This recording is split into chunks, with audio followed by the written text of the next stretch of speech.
The slip stitch is a little different from the ones you learned so far. I would say it is more like a helping stitch.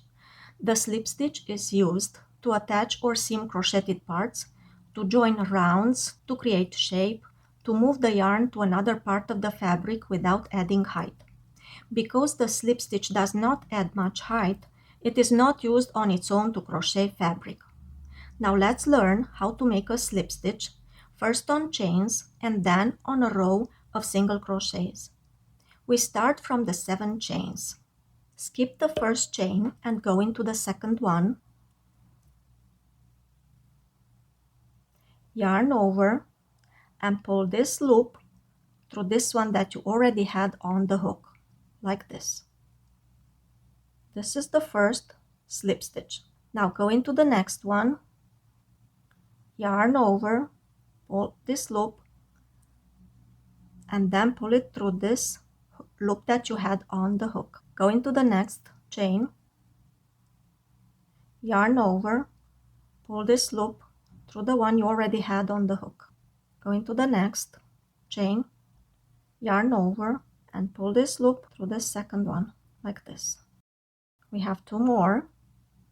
Go into the next chain, yarn over, pull this loop through the one you already had on the hook.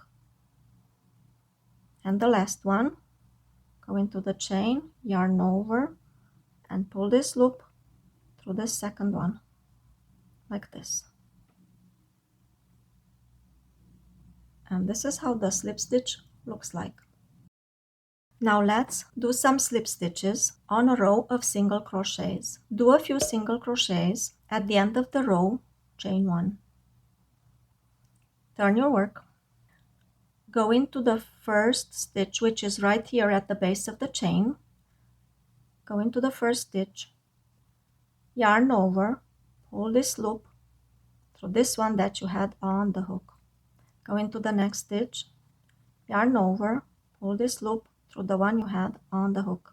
Go into the next stitch, yarn over, and this loop you pull it through this one, like this. Go into the stitch, yarn over, and pull this loop through the one you had on the hook. Go into the next stitch, yarn over, pull this loop through the one you had on the hook. And this is the last one right here. Yarn over, pull this loop through the one you had on the hook. And this is how a slip stitch looks on single crochets. Now that you know how to make a slip stitch, you are ready to go to the next part.